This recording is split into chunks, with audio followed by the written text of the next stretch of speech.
ಎಲ್ಲರಿಗೂ ನಮಸ್ಕಾರಗಳು. ಕಾಡು ಪ್ರಾಣಿಗಳ ಹೆಸರು.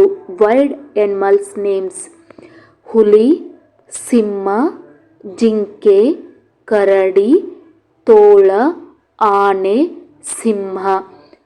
ಹುಲಿ, ಸಿಂಹ, ಜಿಂಕೆ, ಕರಡಿ, ತೋಳ, ಆನೆ, ಸಿಂಹ.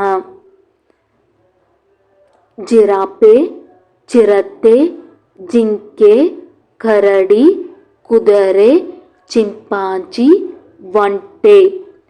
ಜಿರಾಫೆ, ಚಿರತೆ, ಜಿಂಕೆ, ಕರಡಿ, ಕುದುರೆ, ಚಿಂಪಾಂಜಿ, ಒಂಟೆ ಇವು ಕಾಡಿನಲ್ಲಿ ವಾಸ ಮಾಡುವ ಪ್ರಾಣಿಗಳಾಗಿರುವುದರಿಂದ ಕಾಡು ಪ್ರಾಣಿಗಳು ಎಂದು ಕರೆಯುತ್ತೇವೆ. ನೀರಾನೆ, ನೀರು ಕುದುರೆ, ಮುಳ್ಳುಹಂದಿ, ಕಾಡು ಬೆಕ್ಕು, ಕಾಡು ಕೋಣ, ಚಮರಿ ಮೃಗ, ಮುಂಗುಸಿ. ನಿಮಗೂ ಕೂಡ ಈ ವಿಡಿಯೋ ಇಷ್ಟ ಆಗಿದ್ದಲ್ಲಿ ವಿಡಿಯೋಕ್ಕೆ ಒಂದು ಲೈಕ್ ಮಾಡಿ, ಶೇರ್ ಮಾಡಿ, ಸಬ್ಸ್ಕ್ರೈಬ್ ಮಾಡಿ, ಸಪೋರ್ಟ್ ಮಾಡಿ. Thank you.